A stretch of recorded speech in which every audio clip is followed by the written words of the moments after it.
ఒక్కసారిగా వచ్చి box ఆఫీసును బద్దలగొట్టిన hero ఎవరో తెలుసా? అతని పేరే Prabhas.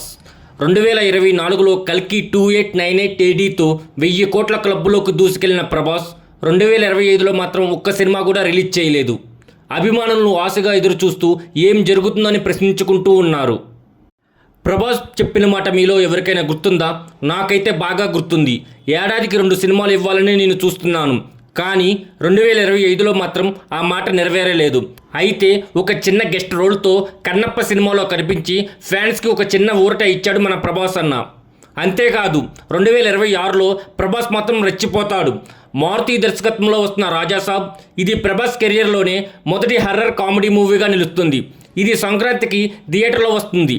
Family audience, youth mass అందరికి నచ్చేలా ఉండబోతుంది ఈ మూవీ. ఇక అదే ఏడాది ఆగస్టులో మరో బాంబ్ పేలవబోతుంది. ఫౌజీ హను రాఘవపూడి దర్శకత్వంలో యుద్ధంలో పుట్టిన ప్రేమ కథ. ప్రభాస్ ఇందులో సైనికుడిగా నటించబోతున్నాడు. ఈ సినిమా ఆగస్టు 13, 2026న రిలీజ్ అవుతుందన్న టాక్ వినిపిస్తుంది. ఇవే కాదు 2027లో స్పిరిట్, 2028లో సలార్ 2 కూడా లైన్లో ఉన్నాయి. ప్రభాస్ ఫ్యాన్స్కు ఇదొక గోల్డెన్ ఎర లాంటిది. రాజాసాబ్ మూవీలో ప్రభాస్ పాత్రలో ఒక డార్క్ సీక్రెట్ ఉందంట.